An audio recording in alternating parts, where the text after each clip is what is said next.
145。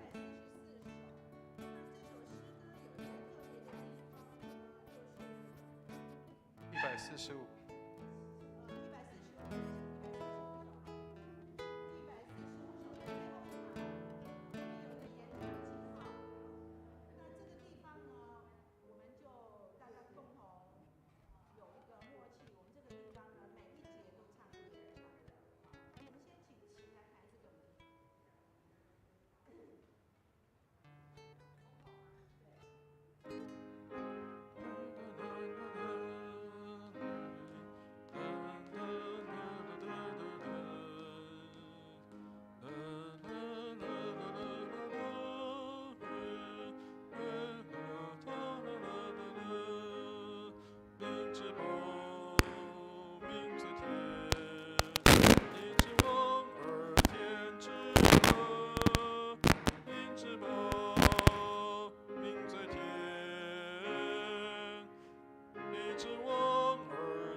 相容我劝你，常常纪念主生命，使凡们传为欢喜，一举消散心难平。民之宝，民最甜，地之王而天之乐，民之宝，民最甜。之王而天之乐，根据使徒经历辛苦，领主名字乐无恙，脱下冠冕福把恩主，换成主万王之王，民之宝，民最甜，地之王而天之乐，民之宝，民最甜，地之王而天之乐。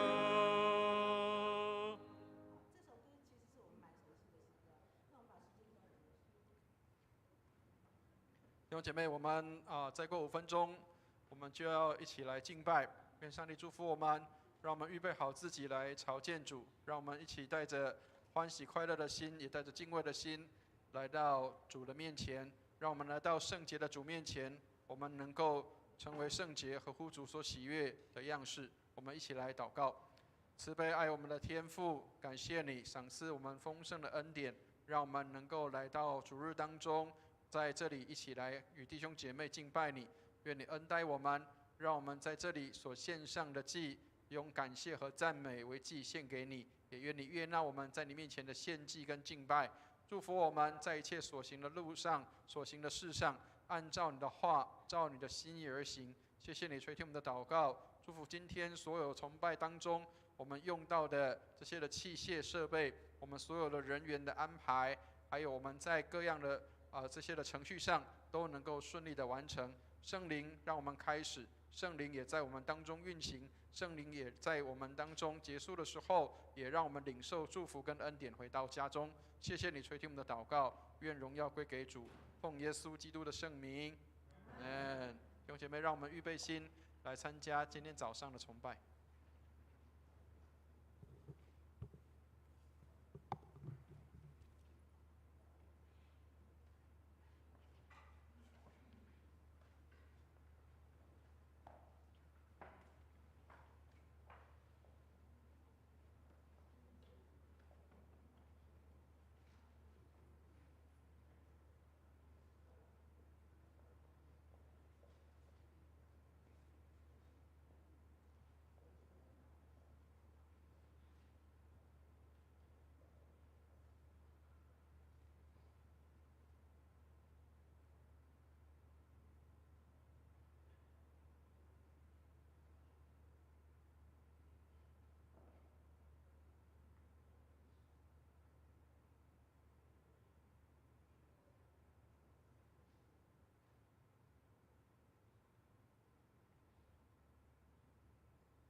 奉主的名，我们开始今天的主日崇拜，请听上帝的话。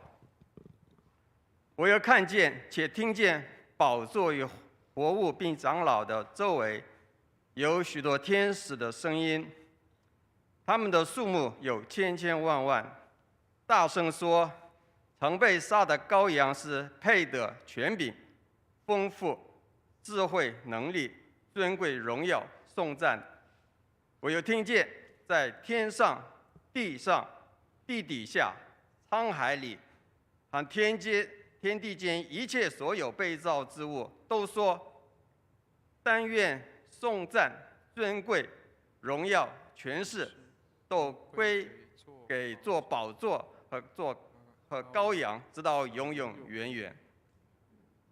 我们一起来做个祷告。天父上帝，我们再次的来到你面前，我们求主怜悯，希望我们都能够有一个单纯的心、热诚的灵来敬拜你。主啊，这周是感恩节，主啊，让我们能够数算这一年你赐下的恩典，也愿意心存感恩来到你的面前。也感谢主，让我们能够即将进入降临期，在这普世都共同欢庆你诞生的月份里，让我们能够重新的思想纪念你为世人的罪，卑微的降生在马槽里，并为了全人类的罪钉死在十字架上，为要成就救赎的恩典。感谢赞美你，主啊，不管我们遇到何种的处境，顺利或者艰难，主啊，你都一一的看顾保守，因你的恩典够我们用。我们也愿意立下心志，行处公平正义，愿意改变自己，谦卑自己，让我们的眼目定睛在你的身上，能够明白你的心意，能够行出荣耀你的事。主啊，愿意你也让我们荣光堂的弟兄姐妹有一颗合一的心，彼此相爱，共同的兴旺福音。在今天的崇拜中，愿圣灵运行在我们中间，让我们也能够重新得力，愿意过属灵的生活，见证主的名，奉主耶稣基督的名求。让我们一起起立，我们来唱新力量诗选145首，耶稣之名之宝。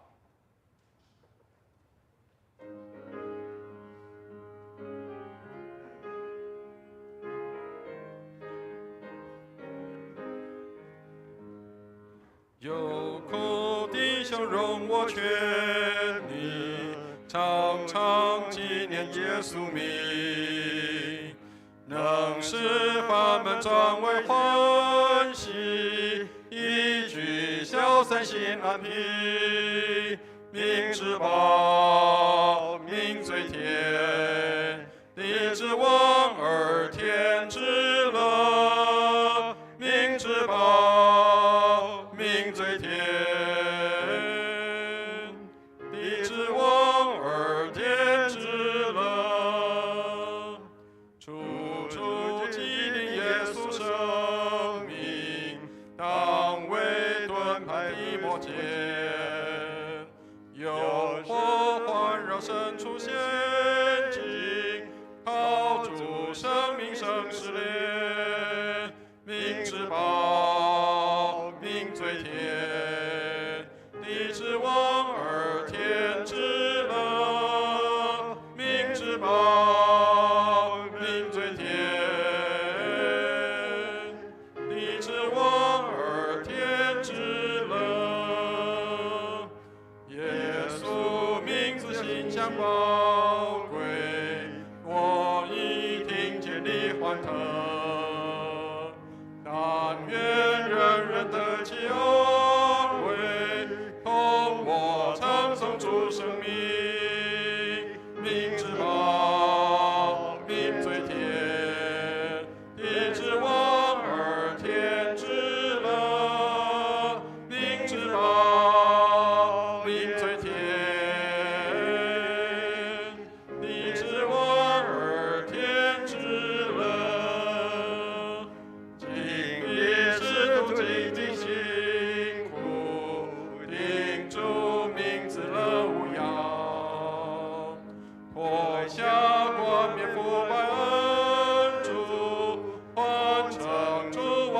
之王，民之宝，民最甜，地之王而天之乐，民之宝，民最甜，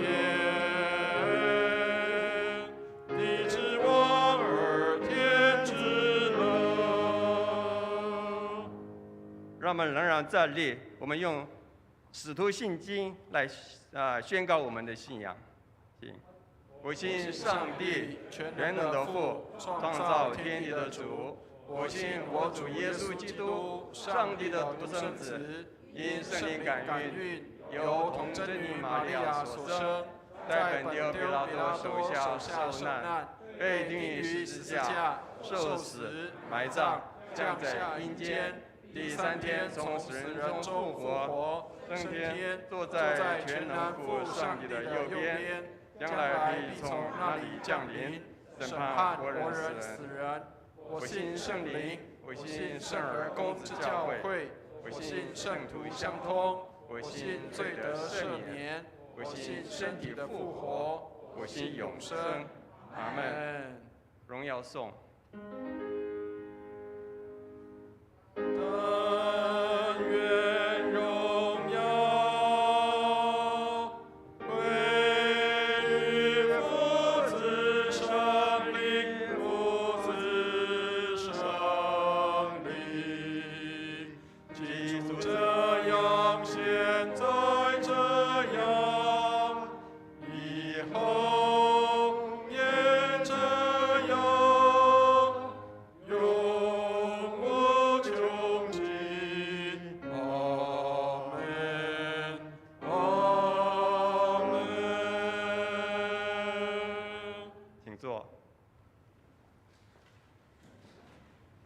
请翻开诗篇100篇，是在旧约的626首。诗篇100篇，我们用起音的方式来读这一段，由士会来起，弟兄姐妹来应。诗篇100篇第1节，普天下当向耶和华欢呼，你们当乐意侍奉耶和华，当来向他歌唱。你们当晓得耶和华是上帝，我们是他造的，也是属他的。我们是他的民，也是他草场的羊。当称谢进入他的门，当赞美进入他的院，当感谢他，称颂他的名。因为耶和华本为善，他的慈爱存到永远。起来。他的信实直到万代。感谢主，让我们一起在这个时间，公祷的时间，我们一起来为下面的事项来祷告。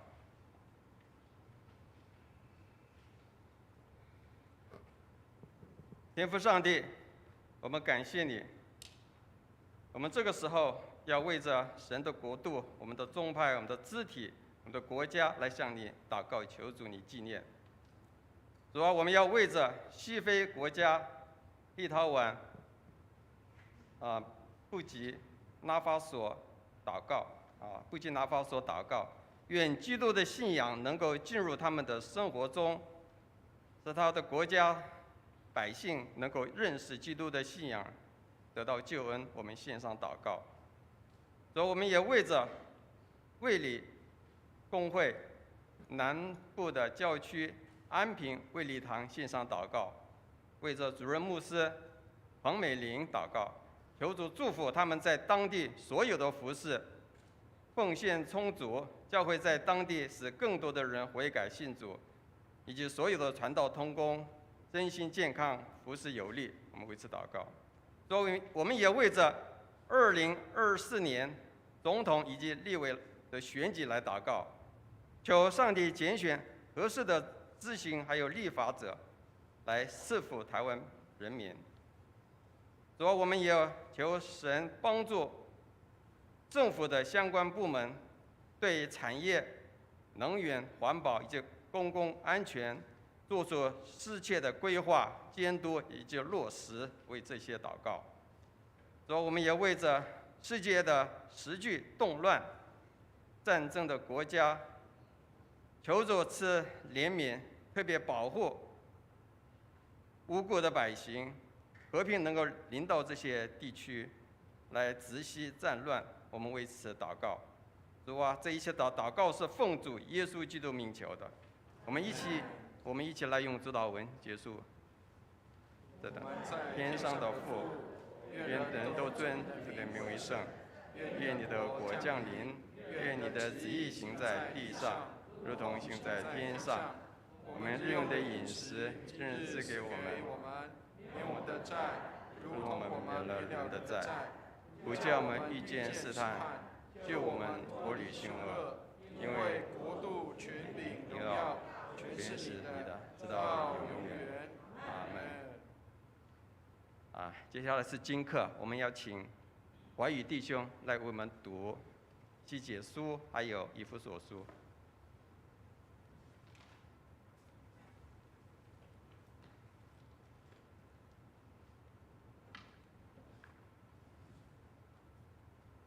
今天的经文有2处，第一处是在旧约以西结书34章11到16节，20到24节。各位会众翻开旧约959页，959页。以西结书34章11节，主耶和华如此说：看哪，我必亲自寻找我的羊，将他们寻见。牧人在羊群四散的日子，怎样寻找他的羊，我必照样寻找我的羊。这些羊在密云黑暗的日子散到各处，我必从那里救回他们来。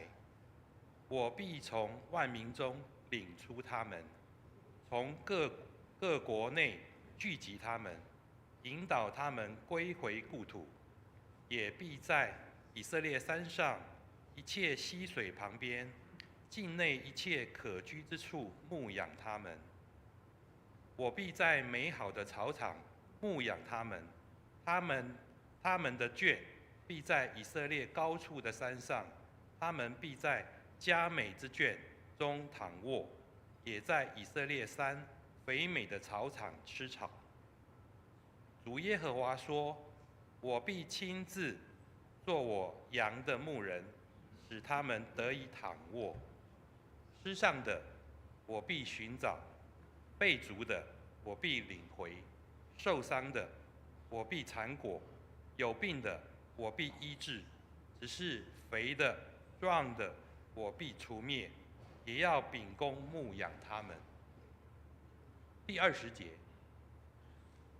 所以主耶和华如此说：我必在肥羊和瘦羊中间施行判断，因为你们用鞋、用肩拥挤一切瘦弱的，又用脚抵触，以致使他们四散。所以我必拯救我的群羊，不再做掠物。我也必在羊和羊中间施行判断。我必立一牧人照管他们，牧养他们，就是我仆人大卫。我必牧养他们，做他们的牧人。我耶和华必做他们的上帝，我的仆人大卫必在他们中间作王。这是耶和华说的。第2处经文在新约以弗所书1章15至23节，请会众翻到教会圣经新约210页。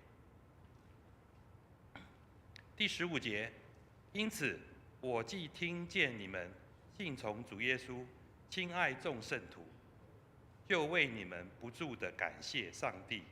祷告的时候常提到你们，求我们主耶稣基督的上帝，荣耀的父，将那赐人智慧和启示的灵赏给你们，使你们真知道他，并且照明你们心中的眼睛，使你们知道他的恩召有何等指望，他在圣徒中得的基业有何等的丰盛荣耀，并知道他向我们这信的人所显的能力是何等浩大，就是照他在基督身上所运行的大能大力，使他从死里复活，叫他在天上坐在自己的右边，远超过一切执政的、掌权的、有能的、主治的和一切有名的，不但是今世的，连来世的都超过了。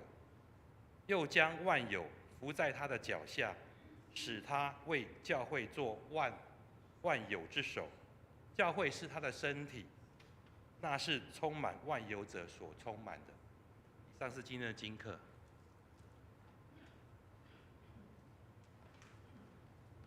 谢谢华宇弟兄。今天的信息的经文是在马太福音25章31到46节，在新约的31页。马太福音25章31到46节，有师会来读这一段经文。第31节，当人子在他荣耀里同着众天使降临的时候，要坐在他荣耀的宝座上，万民都要聚集在他面前，他要把他们分别出来，好像牧羊的分别绵羊、山羊一般，把绵羊放置在右边，山羊放在左边。于是王要向那右边的说：“你们这蒙我父赐福的，可来承受那创世以来为你们所预备的果。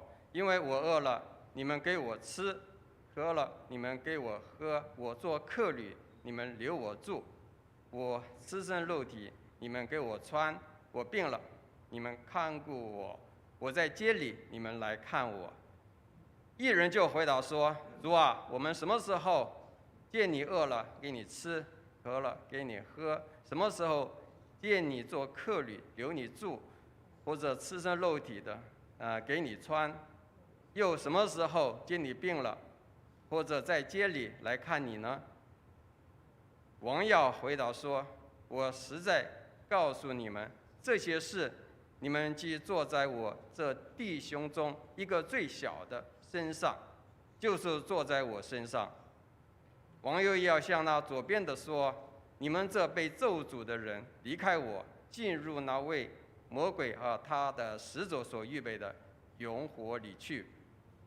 因为我饿了，你们不给我吃；渴了，你们不给我喝；我做客旅，你们不留我住；我赤身肉体，你们不给我穿；我病了，我在街里，你们不来看顾我。”他们也要回答说：“主啊，我们什么时候见你饿了，或者渴了，或做客旅，或赤身肉体，或病了，或在街里不伺候你呢？”王要回答说：“我实在告诉你们，这些事你们既不坐在我这弟兄中一个最小的身上，就是不坐在我身上了。这些人要往永刑里去，那些义人要往永生里去。”愿神祝福他的话语。接下来我们要有献诗，诗班献的诗的歌名是《同声赞美真神》。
谢谢诗班的献唱。接下来我们把时间交给牧师。今天正道的题目是左右为难。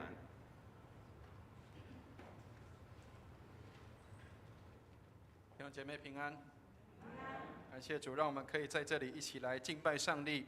我们常常基督徒会把我们的主日当作安息日，但是要跟大家先做一下澄清，安息日其实是在礼拜六的时间，所以一个礼拜的最后一天，7天的最后一天叫做安息日。犹太人他们是过安息日，但是我们基督徒为什么我们要在主日做礼拜？因为耶稣基督在7天的第1天从死里复活，所以基督徒我们过的是主日礼拜。当然也有人会把这个主日礼拜当作安息日，是一件美好的事情，也有类似这样的意义，让我们可以在主日的时候，在礼拜天的时候多一些时间来思考，跟多一些时间来思想上帝跟上帝有关的事情。一个礼拜当中，我们有6天的工作时间或5天的工作的时间，有时候我们可能会有一些失焦，工作久了之后，有可能会忘记了为什么而做。所以我们在礼拜六或礼拜天的时候，安息日的时候，或是主日的时候，让我们可以有点时间来重新做一些的思考。愿上帝帮助我们，让我们不至于偏离原本我们应该要做这件事情的初心，或是这个原本的这样的一个初衷是什么？愿上帝帮助我们，让我们不至于这个做了之后发现，为什么我会这样做？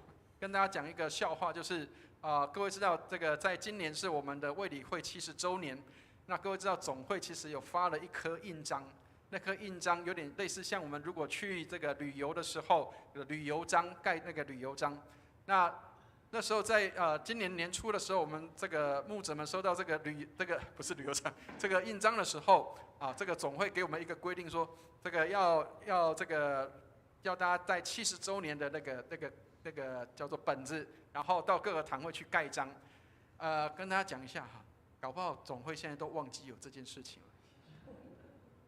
但是呢，各位知道，这个我们接受到命令的人，有时候就很执着，知道吗？太执着的时候，然后曾经有一个姐妹，她来到我们当中，她要来跟我讨这个印章，你知道我有一股气啊，我就说，那个通常一个本子只能盖1张，她要拿好几本来盖，拿好几张来盖。当然她的意思是说，她要留来做纪念的。你知道那个时候突然间一股火就上来了，每一个人只有1个章，你不可以再多盖一张。然后我那时候还骂她。可是后来我们有一个弟兄就提醒我了，牧师干嘛发那么大脾气？他要盖就给他盖啊，那个就跟旅游章一样，来教会一游盖一个章而已嘛，你就给他盖。确实是，有时候我们反而忘记了说，这个只不过就是一个叫做普通的印章给他盖而已。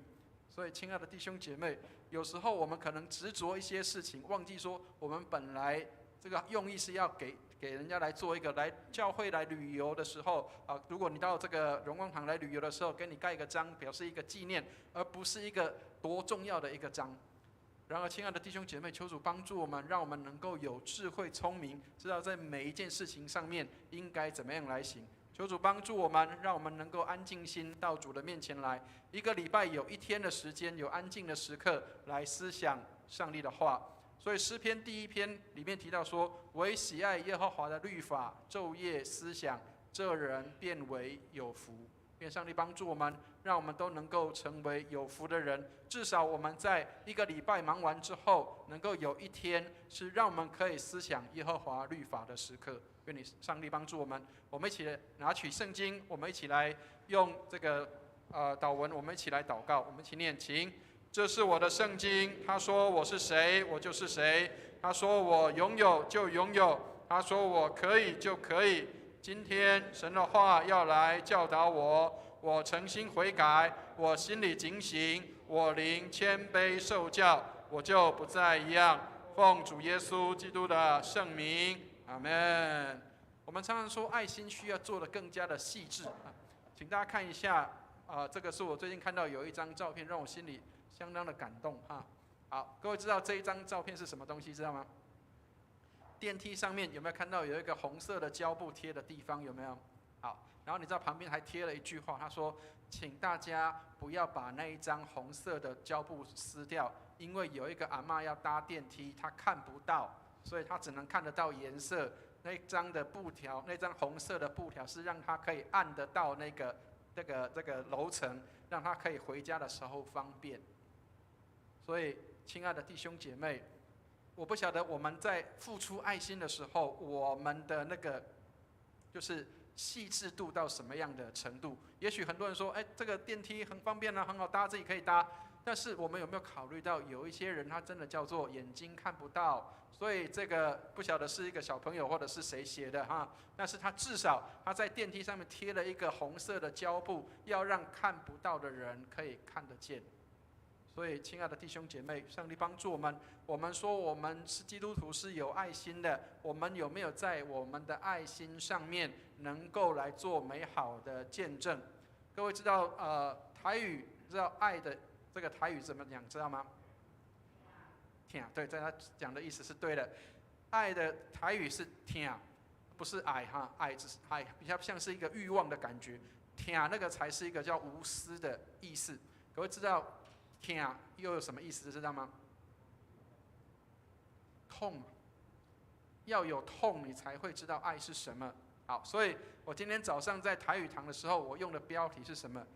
你不知道我痛在哪里？听得懂意思吗？那个有两个含义思是什么？你不知道我的痛在什么地方。另外一个意思是什么？你的爱在什么地方？你也痛在哪里？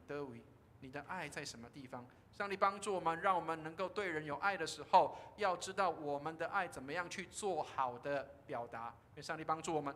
好，我们今天的圣经里面有一个很特别的东西，今天要跟大家解释一下那个动物频道哈。各位，这个今天我们有2只不同的动物。为什么说有2只不同的动物？因为一个叫做山羊，一个叫做绵羊。好，但是各位要先跟大家讲清楚哈，山羊跟绵羊是不同的东西。知道吗？各位如果有上去 Google 去查的话，我昨天为了这个我特别上去查了，这2个东西是完全不一样的物种。好，山羊跟绵羊都叫做亚牛科，所谓的亚牛科就是它们是比牛再小一点的这种物种。它们各位知道在自然界里面有这个叫做界门纲目科属跟种，对不对？好，所以它们叫做亚牛科，但是一个叫做绵羊属，一个叫做山羊属。所以这2个种类是这2个属种是不一样的。好，所以过去在牧羊的时候，犹太人他们在牧羊的时候，他们会把绵羊跟山羊做区分，因为即使是绵羊跟山羊也没有办法做交配，因为它们是不同的物种。好，所以绵羊跟山羊是不一样的类型的动物，但它们吃的东西也稍微有点不太一样。一个是吃地上的草，一个是吃这个灌木的这种小灌木的那种树叶。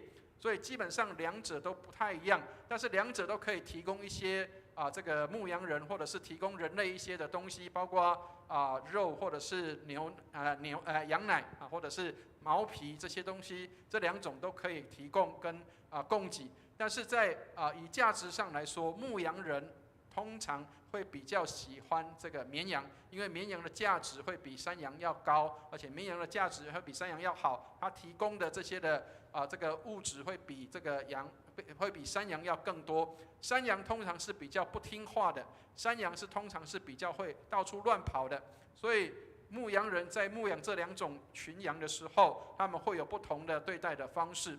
好，所以我们今天看到的圣经里面特别提到的这段圣经说，人子来要做审判。我们请大家看一下，在31节的地方，请大家我们一起来念一下第31节的地方。我们一起来念一下31节，一起来。当人子在他荣耀里同着众天使降临的时候，要坐在他荣耀的宝座上。亲爱的弟兄姐妹，今天我们叫做这个基督为王主日。各位知道我们在主日礼拜的时候，我们的这个讲台上面的桌巾换成什么颜色？各位知道吗？有知道有哪边不一样？知道吗？从绿色变成什么？白色了，对不对？绿色是叫做常年期，常年期就是一般的时间。白色的意思就是耶稣基督为王的主日或者是代表基督的那一天，就是代表这个用白色的。好，所以我们在教会里面，通常基督为王主日，像我们在这个礼拜叫做基督为王主日，意思就是要高举基督在我们当中，我们的王，我们的救主。那各位知道，其实王也具有一个身份跟角色，就是一个审判官的角色，所以他必须要做一些的判断或审判，去做一些的分别，要把对错善恶要分别出来。所以君王或是这个主管有一个很重要的任务，叫做赏善跟罚恶。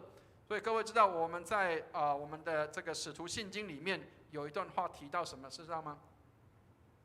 他要从那里降临，然后做什么？审判活人跟死人。我们在教会里面很少讲到有关末日或者是审判的时候，因为常常会担心弟兄姐妹会误会说好像这个很紧张，每一天都要为着末日很紧绷。但是各位知道，其实我们的信仰里面有什么？末日必然会有审判的时候。所以，亲爱的弟兄姐妹，耶稣为王，他做王掌权，他也要做一些的分辨，做一些的这些的分类，让我们知道这些信靠上帝的人，他们能够蒙恩，得到上帝的恩典；那些违背上帝的话语或者不按照上帝话语去行的人，必然会得到应有的审判。所以我们来看一下，在今天圣经里面提到第33节，牧羊人他们会做一件事情，把羊做分类。我们来看一下第33节的地方，我们一起来念一下33节，一起念来。把绵羊安置在右边，山羊在左边。好，各位知道左边跟右边有什么差别？知道吗？好，台语有一句话，台语的比较明显哈。台语的话，右边叫什么？知道吗？架边，对不对？然后左边是什么？的边。好，所以过去古代里面以右为尊，所以右边通常是比较好的，或是比较尊贵的。左边通常是比较低微的，或是比较卑贱的。好，跟各位分享一下，各位知道那个印度人他们吃饭用手，对不对？但是左右手不一样哦，知道吗？左边是什么？是擦屁股用的，对不对？右边是什么？右边才是吃饭的啊，所以不要乱用手哈。好，所以把山羊安置在右边，把绵羊安置在右边，山羊安置在左边。所以意思是什么？右边这些是上帝所看重的，是人子所看重的；在左边这边反而是人子所不喜欢的。好，我们来看一下这些人子所喜欢的，人子放在右边的这些人，他们有什么样的特质？我们来看一下37节到39节的地方，我们来念一下37到39，一起念来。一人就回答说：“主啊，我们什么时候见你饿了给你吃，渴了给你喝？什么时候见你做客旅留你住，或是赤身露体给你穿？又什么时候见你病了，或是在监里来看你呢？”亲爱的弟兄姐妹，这些人被人子来称赞，被君王来称赞，这些人他们在人家饿了的时候给人吃，渴了的时候给人喝，在做客旅的时候留人家住，而且赤身露体的时候给别人穿上衣服，让人家病了的时候来看顾人家，在监里的时候他去探望人家。亲爱的弟兄姐妹，这些绵羊他们在这里发出一个疑问是：我们什么时候看到了？我们什么时候去做了这个事情？我们都不知道。我们什么时候去坐在主的身上？我们不知道。亲爱的弟兄姐妹，很多时候我们做善事、做好事，是为了让人知道。听得懂牧师要讲的意思，知道吗？很多人要去做的善事是要让人知道，但是在这里，这些绵羊说：我们什么时候做了这些事情？我们什么时候做了这些事情？我们自己都忘记了，我们自己都没有去记得这些事情。然而主却记得。亲爱的弟兄姐妹，我们的善行行在人的面前的时候，是为了让人家可以给我们有好的回馈吗？或者是要给我们有好的名声吗？或者是要给我们一些什么吗？或者是要像这一些绵羊一样，他们连他们做了什么，做在谁的身上都不知道。所以有一个牧师叫提姆凯勒，有一个光头牧师叫提姆凯勒，他说什么？他说：你对待穷人的态度，显明你的信仰的实质和你跟上帝的关系。亲爱的弟兄姐妹，你在爱上帝的当中，当我们在主日礼拜，我们说我们爱上帝的时候，我们是否去看到有需要的人就在你的身边？我们是否看到有需要的人就在你的身边？这些人他们不一定会有声音的，这一些人他们不一定会有一些发出一些声音让我们可以看到或知道的。然而我们有没有那个敏感去知道别人的需要？我记得以前我在念神学院的时候，各位知道其实现在念书都很贵哈，让大家知道一下。我去念神学院之前，其实我自己存了一笔钱，我自己以为这个钱应该可以够我使用，至少可以念个2-3个学期，应该没什么太大的问题。我那时候大概才存了大概将近15万左右，我认为应该是可以够我缴学费，然后做这个事情。各位知道，台北的物价很高的，不到半年的时间，15万全没了。然后各位知道，那时候还没有加入总会的那个神学生，还没有变公费生的时候，其实每一笔钱都是要从自己腰包里面掏的。所以当我什么都没有的时候，我又不敢跟人家说。各位知道，我们在神学院里面有一些宣教士，他们是凭信心过生活的。你知道，有很多宣教士他们在台上的时候，都会跟我们讲说，千万不要告诉别人你受苦了，因为这个是没有信心的表现。所以你不能告诉别人你受苦，你要凭着信心，要跟上帝仰望。因为你知道，在你什么都没有的时候，你真的很难去有这样的信心，真的很难有这样的信心。但是上帝的供应是真的是及时的。有一个弟兄，真的在我最需要的时候，在我什么都没有的时候，他在我的书本里夹了一份奉献，在我的书本里面，没有让我注意到。然后当我打开书的时候，发现居然有一包奉献在我的这个书里面。各位知道，当我看到那一包钱的时候，心里面的感动就是：上帝，你真知道我的需要。但是那个弟兄他没有让我知道他是谁。亲爱的弟兄姐妹，你有没有看到别人有需要的时候，能够在别人的需要上能够付出那样的一个帮助？千万不要误会，牧师没有要大家给我奉献哈，千万不要误会哦。好，所以这个我们来看一下，这个王他怎么样来告诉这些人什么样的事情？40节，我们一起来念一下40节，一起念来。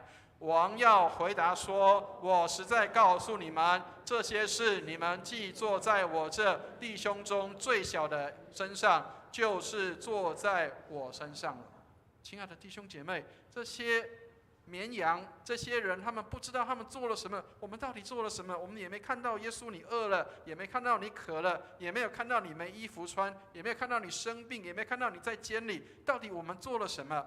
耶稣说什么？他说：“坐在我弟兄中最小的身上，就是坐在我的身上了。”亲爱的弟兄姐妹，你不是直接真的坐在耶稣基督的身上，而是坐在那个最微小的弟兄的身上，就是坐在主的身上了。台语里面叫什么？记比谁？记比谁是什么？你恐怕连记忆都没有记忆他没有任何的记忆点让你记忆到有这个人的存在。然而你能够去注意到那个最微小的那个弟兄他的需要的时候，耶稣说就是坐在我的身上了。亲爱的弟兄姐妹，上帝帮助我们，让我们的爱心能够去注意到那个叫做最微小的。很多时候我们只有去注意到那个会叫的，或者是会有反应的，但是我们却没有去注意到那个最微小的。他也许不会叫的，他也许不会有任何的回应的，但是他却是最需要的。亲爱的弟兄姐妹，上帝帮助我们。耶稣说，坐在这个最小的弟兄身上，就是坐在我的身上了。好，所以我们看一下提姆凯勒，他又强调了这样的话。他说，圣经中公义这个字包括什么？包括需要去帮助贫穷的人。亲爱的弟兄姐妹，我们有没有看到别人的贫穷跟需要，能够适时的给予他们有一些的支持跟帮助？愿上帝帮助我们，让我们在基督徒我们常常讲爱的时候，我们能不能把我们的爱可以做得更加的细致？但是也请弟兄姐妹要注意，很多时候我们爱心的时候，做爱心的时候要记得要有智慧跟聪明。不是会叫的人，通常不是会叫的人一定真的就有需要，有很多会叫的人不见得他有真的需要。好，跟大家讲一个实际上的案例。各位知道在10年前这个88水灾的时候，是几年前88水灾的时候，我们在嘉东的时候，曾经送过一些人到嘉东的农校去避难。各位知道去那个水灾的时候要去避难，其实是一个相当不容易的事情。很多人仓皇的离开家的时候，连脚上都没有鞋子可以穿。所以后来我跟我们的一些的同工们，我们就准备好一些的拖鞋，准备好一些鞋子，要送去这个嘉东的这个农校的那个避难所的地方，要给那些出来没有鞋子可以穿的人可以穿。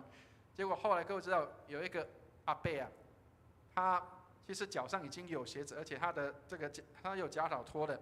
可是他看到别人在领这个新的鞋子的时候，他做一件事情，他把他脚上的假脚拖拿起来，把上面的带子拔掉，然后说：“我鞋也嘛歹去啊，我嘛要一个。”亲爱的弟兄姐妹，你没有真的需要，这个需要是要给真的需要的人。亲爱的弟兄姐妹，有时候我们的需要是因为我们的贪心，是因为我们想要多一些，而不是真的有需要。上帝帮助我们，让我们能够帮助在真正有需要的，而不是因为人的贪心上面。所以我们在爱心上也需要求主给我们有智慧，求主帮助我们，让我们能够有智慧去做分辨，知道怎么样去把爱心做好的一个分辨。好，所以我们来看一下这个周必克这个牧师这样讲，他说：福音真理如果没有生出爱，就没有他的目的，就没有达到他的目的。爱如果少了福音真理，就没有活的根了。所以，亲爱的弟兄姐妹，我们很有圣经知识，我们每个礼拜来查圣经，我们每个礼拜参与小组聚会，我们有成人主日学，我们有很多的训练课程，我们有很多圣经真理的教导。但是如果没有在我们的当中生出爱来，那么就没有达到那个目的。但是如果爱里面没有福音真理，没有让人生命得到改变的时候，那就没有真正的生命活的根在我们的里面。上帝帮助我们，让我们不但有福音的真理，我们也有爱在我们的当中，有爱在我们当中，也要有福音的真理。好，所以我们另外来看一下，另外有一群，我们刚讲了绵羊的这一群，但是另外有一群，这一群叫做山羊的这一群，他们又做了些什么，让耶稣把他们放在这个叫做左边的地方？我们来看一下44节，我们一起来念一下44，一起念一下44节，声音一起念来。他们也要回答说：主啊，我们什么时候见你饿了，或渴了，或做客旅，或赤身露体，或病了，或在监里，不伺候你呢？亲爱的弟兄姐妹，有时候我们在做什么？我不看到耶稣啊，我也没看到耶稣啊。如果耶稣来，我就服侍他；耶稣来，我就服侍他，我就侍奉他。我们认为只要主来了，我们就侍奉他；耶稣来了，我一定服侍他。但是我们却没有坐在那个最小的弟兄的身上。亲爱的弟兄姐妹，我们都在等耶稣来耶稣，如果你来了，我一定好好的服侍你，我一定好好侍奉你。可是我们却没有服侍在那个最需要的弟兄身上。所以德瑞莎修女她这样讲，她说：爱的反面不是仇恨，爱的反面是什么？是漠不关心。亲爱的弟兄姐妹，当别人有需要的时候，我们是不是有关心？还是我们叫漠不关心？爱是关心别人的需要，爱是关心别人在需要上是什么，而不是漠不关心。亲爱的弟兄姐妹，我们有没有看到在教会里面，或是在我们的身边有一些人，他们是有需要的？那个需要不一定是物质的。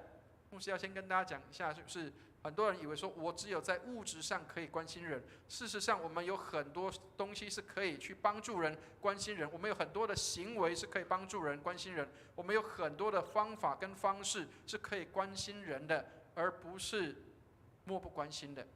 上帝帮助我们，让我们能够在爱里面多一些的关心，多一些的需要在我们的当中。特别现在冬天的时间已经到，各位知道我们当中一些年长的长辈或是老人家，有时候独居在家里面，或是家里面需要照顾的时候，我们有没有那样的爱心去探访跟关心那些有需要的人？当他们有需要的时候，我们能不能够去坐在他们的身上？好，所以45节我们来念一下45节，耶稣怎么回答这些在左边的人？我们一起来看一下45节，一起念来。王要回答说：我实在告诉你们，这些事你们既不做在我这弟兄中一个最小的身上，就是不坐在我身上了。亲爱的弟兄姐妹，这些人他们为什么会被耶稣放在左边？这些羊为什么会放在左边？因为他们在这些应当付出爱心的事上，他们缺乏了这样的爱，他们没有关心到有需要的人。亲爱的弟兄姐妹，上帝帮助我们，上帝给我们有很多的资源，给我们有很多的丰富，我们是否有用到这些资源跟丰富的东西去帮助在那些有需要的人？在我们还活着的时候，我们有没有这样的一个看到别人的需要，并且善用主所给我们的一切来帮助人？各位，如果其实看我们今天的圣经马太福音25章里面连续有3个比喻，其实讲的都是同一件事情。各位知道在25章里面的第一个比喻是什么东西，知道吗？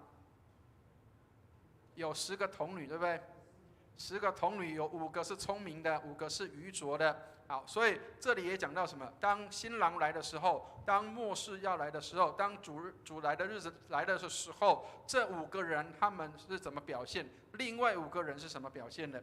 我们再看一下第2个比喻里面讲什么？里面有5000的、领5000的、领2000的、领1000的。当主来的时候，主人离开的时候，给他们这一切。当主来的时候，他们还给主是什么？他们还给主人的是什么？这个比喻又是加强了另外这个比喻，就是第3个比喻是一样的，意思就是上帝给我们有这么多丰富的资源的时候，我们怎么去运用它？我们是否去坐在有需要的人身上？是否能够坐在这些需要的人身上，就像服侍主一样？这些都在讲末世的时候，我们应该如何预备等候主再来的时候。亲爱的弟兄姐妹，我们现在正在末世的时候，主再来的日子哪一天不知道，但是有一天主再来的时候，他也要这样来分别我们。所以千万要记得，圣经里面讲的不是所有这个口里说信耶稣的人都一定会得救。圣经里面耶稣讲什么？他说不是称呼我主啊主啊的人都能够得救的，唯有遵行天父旨意的才能够得救的。所以上帝看的不是我们的嘴巴里面讲什么，而是我们的心是什么。上帝帮助我们，当我们能够在我们的看到人的需要的时候，我们能够给予的时候，就是坐在主的身上。所以 John Stott 这样说，社会责任不仅是基督徒的使命，也是基督徒的信念。如果他说他信耶稣，但是却不爱他的邻舍，这是不可能的。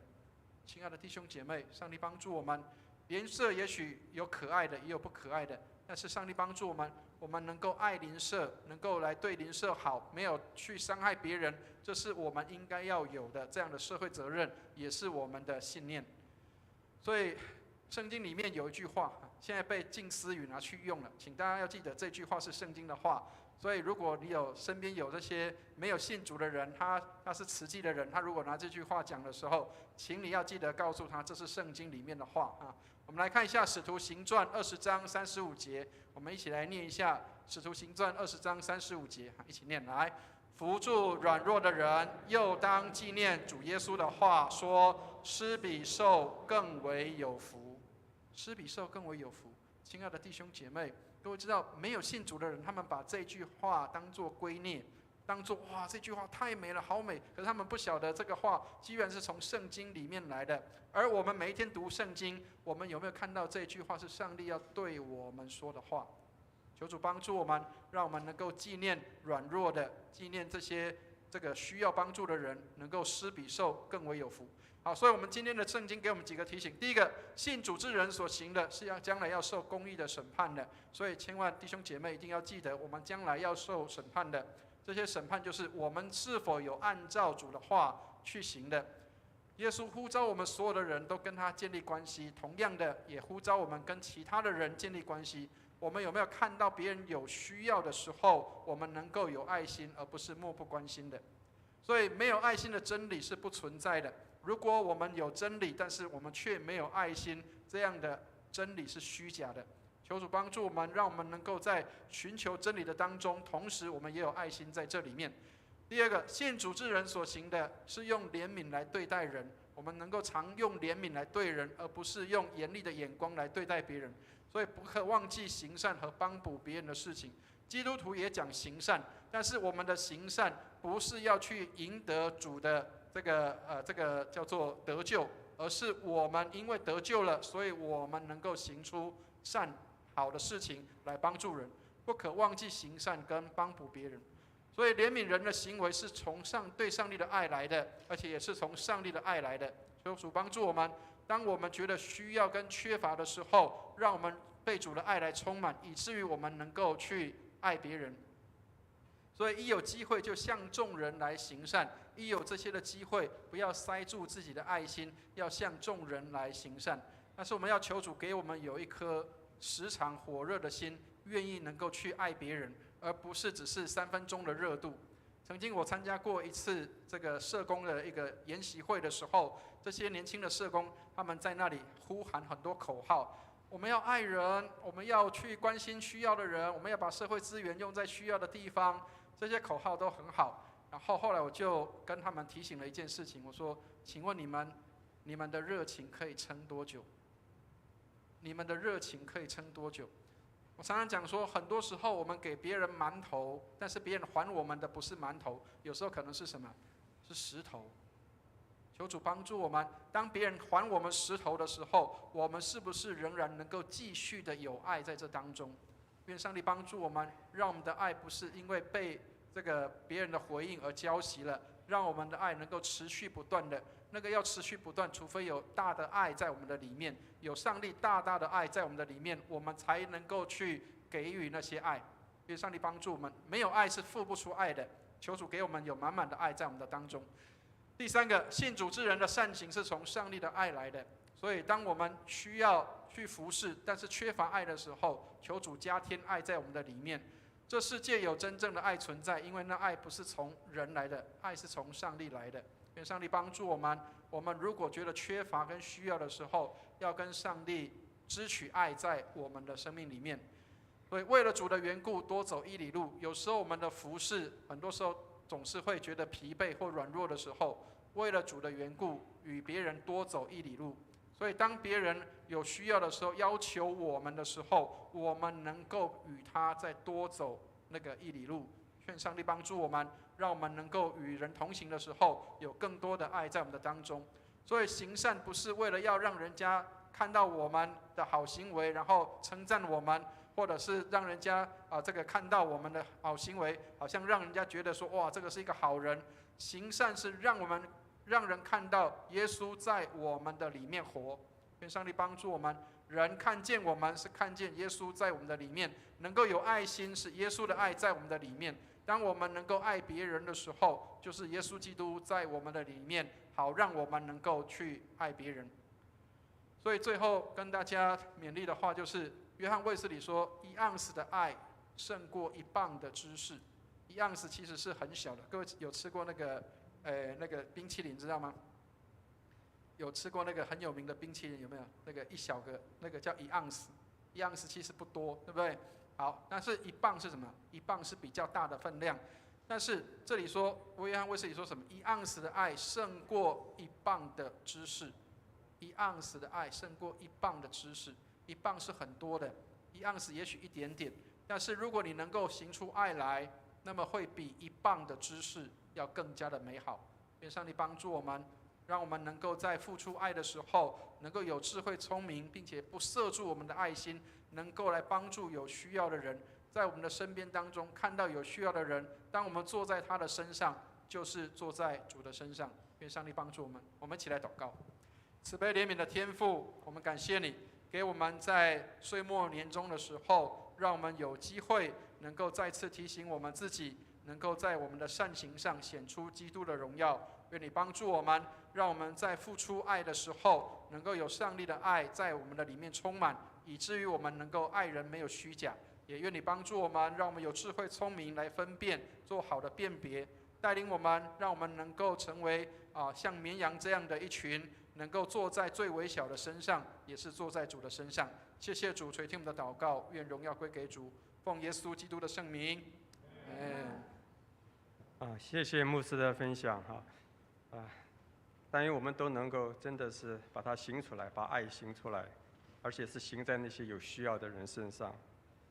OK， 好，我们现在来唱回应诗歌，请大家一起起立，我们来唱新灵粮诗选140首，神圣主爱。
接下来是奉谢礼请诗献的同工到台前来。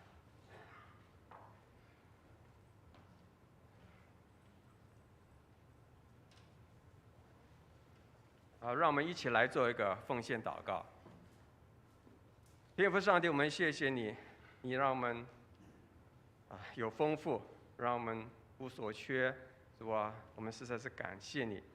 这个时候，我们要把我们从你得到的奉献一部分用在主你的圣工上，求你悦纳，也愿这些奉献能够做出它的功效来。谢谢主，祷告奉主耶稣基督名求，阿们。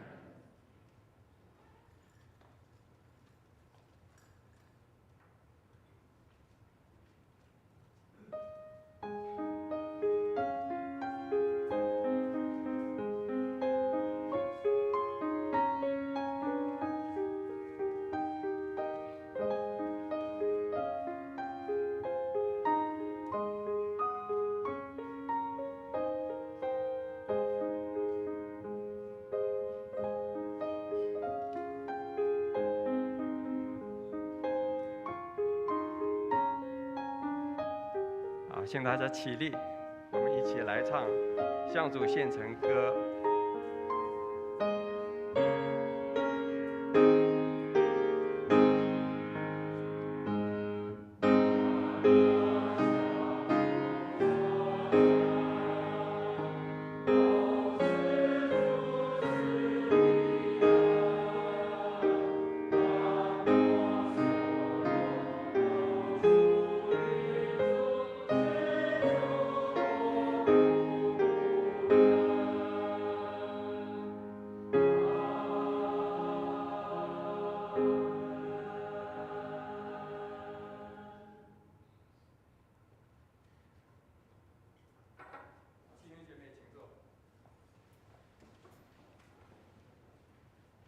拆迁礼，我们一起来唱我们成为一家人。我们唱到第2次的时候我们彼此拱手问安。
好，让我们回座之后，我们来看今天的教会事工还有肢体消息。我们先报告一下教会的消息。下主日是12月份的圣餐主日希望弟兄姐妹能够预备心来参加了然后12月3号就是下一主日的主日后1点半要召开12月份的执事会。这个执事会是邀请原任的执事要留步的一起来参加哈。那新任的执事有茂林兄还有文曲兄另外是我们要卸任的执事建良兄还有属一姐也为他们的服事来献上感恩。本堂2024年的年度目标定为牧养家庭，建立祭坛这是非常重要让我们的教会把我们的教会带进家庭中让家庭成为敬拜的祭坛所以请为2024年的这个新的目标，咱们一起来祷告，我们一起来执行。2023年的圣诞晚会是在12月23号周六晚上举行。那欢迎弟兄姐妹邀请福音的朋友参加，也欢迎邀请新朋友参加希望我们有一个非常丰富的一个圣诞晚会。制服学院要在12月23号就完成所有的课程所以在12月23号早上10点会举行期末的成果发表欢迎弟兄姐妹一同关心参与或者同乐。12月24号圣诞主日我们会举办受洗还有转入礼所以现在还来得及，如果是有要受洗的可以报名，或者转入的都可以报名因为要报名之后还有几个星期要上这个初信造就班的然后12月31号这个主日呢，会举办圣诞音乐布道会啊。这一天是国台语要联合的聚会，我们是邀请了简英才牧师到本堂分享信息啊。简英才牧师是其他弹奏的博士啊，有相当的音乐恩赐，还有多年的服侍经验，所以希望大家能够欢迎弟兄姐妹都能够来参与。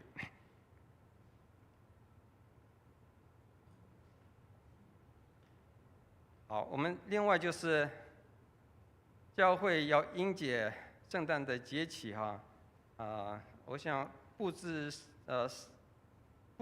圣诞的布置这个部分呢有分配希望大家参与。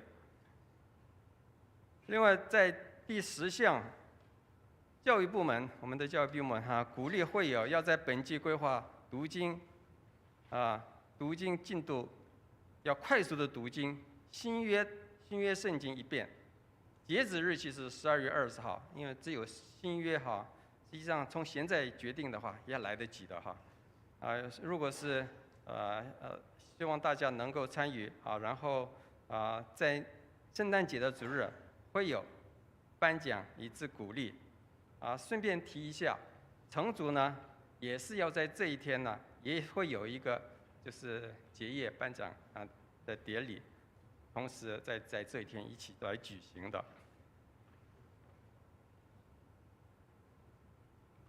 另外特别呼吁周四的祷告会，再次的呼吁，希望大家都能够尽量参加因为我们知道祷告会如果是说很复兴的时候其实教会就复兴。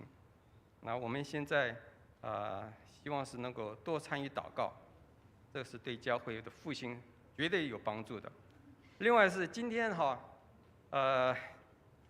诗歌欣赏的这个课程呢，会在3楼的3楼上不是在1楼的，请大家如果上这堂课的话，就请留步。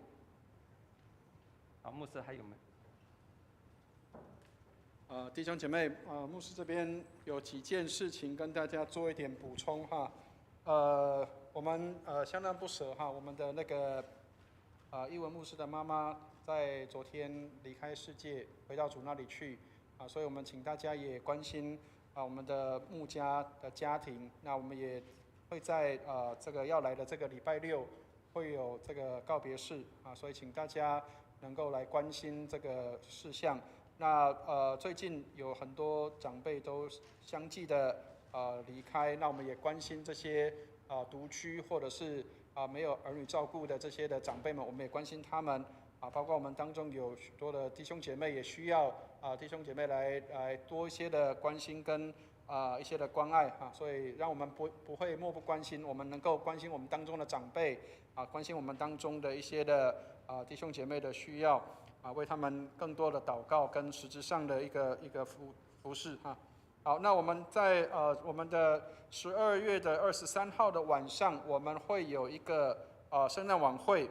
那今年的圣诞晚会，我们就是教会的小组有很多的一个表演跟这个分享。那我们期待弟兄姐妹邀请新朋友，邀请我们的福音朋友来参加我们的圣诞晚会所以如果你已经预备好了很久了这个朋友我要邀请他来，那我们可以邀请他在12月23号我们的圣诞晚会的时候可以邀请。24号圣诞主日也欢迎邀请新朋友，让他们能够来参加我们的圣诞主日，能够来跟我们一起来分享圣诞的喜悦。那接下来的31号跟1月7号，请大家注意，就是我们仍然是国台语都是联合礼拜的1月31号我们刚刚有报告了，就是我们的这个简英才牧师有一个音乐的布道会，所以这也是一个欢迎邀请新朋友来的时候所以我们如果有一些新朋友，他们期待对教会有更多的认识，或是对教会的音乐他们很喜欢的，希望能够来参加的，我们也欢迎跟邀请这个新朋友来参加我们的这个音乐的布道会。那跟大家讲一个小消息，就是其实我们的这个简英才牧师是我们天一兄的好朋友，也是他的听说是好同学嘛这个一起学吉他的，所以我们这个天一兄只差一步希望他以后被上帝呼召来做音乐牧师也好上帝祝福我们，让我们的音乐的服事可以更上一层楼好，那我们的1月7号是我们的立约礼拜，那这一天也是我们跟上帝重新立约的一天我们卫理公会的传统就是在1年的第1周，就是我们的立约礼拜的时候，那求上帝帮助我们，让我们能够预备好，在新的1年当中，我们重新与上帝有立约的关系，让我们可以透过立约重新再次调整我们跟上帝的这样的一个关系。好，那所以我们有一些的布道会，或者是有一些邀请新朋友的机会，都欢迎大家能够邀请新朋友来参加。那特别明年我们要推动的就是这个牧养家庭跟建立祭坛，所以明年开始牧师会在每个月会预备有一份的这个家庭礼拜的一个程序表，或是程序的内容，然后会给大家做一个参考。就是我们期待明年的时候，我们每一个人的家庭都能够有机会在1个月会有1次的家庭的一个崇拜或是聚会的时间。我们先从1个月能够有1次开始在家里面可以有这个家庭的崇拜的时间。那如果你邀请弟兄姐妹到家里面来做家庭礼拜也可以就跟办公室或是跟牧师来先确认跟报名时间安排，让我们可以在适当的时间做安排，来到家里面来做家庭的礼拜。那当然最好就是家人自己能够有这样的一个做礼拜的时间，让我们可以在家里面有一起聚会跟祷告的时间，可以彼此分享跟代祷。那我跟大家分享过，就是我跟师母，我们从2年前我们就开始，我们每个晚上我们都是一起有祷告的时间，我们就一起在家里面有家庭的祭坛。那期待我们弟兄姐妹，我们明年每个弟兄姐妹，我们家里面也都能够开始有这样的家庭祭坛。愿上帝来帮助我们以上谢谢。好，请大家起立，我们来唱3一颂。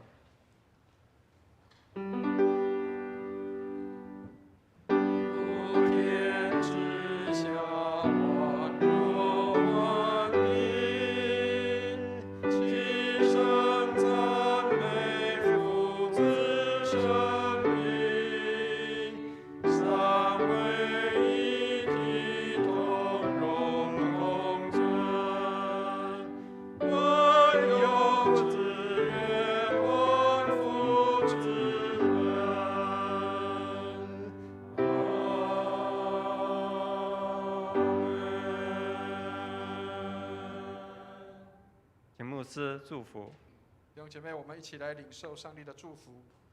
慈爱的圣灵，愿你充满我们，充满你的教会，让你的教会能够充满赞美你的荣耀。施恩祝福我们弟兄姐妹，我们能够成为具有爱心的人，能够在各个地方坐在微小的弟兄身上，就坐在主你的身上，给我们聪明智慧，做好的分辨，以至于我们能够在所行的事上、善事上有聪明。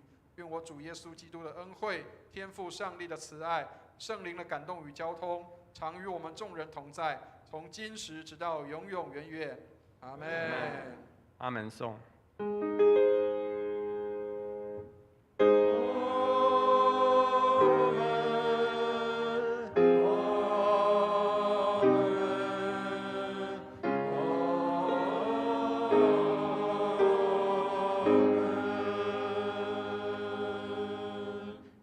请坐。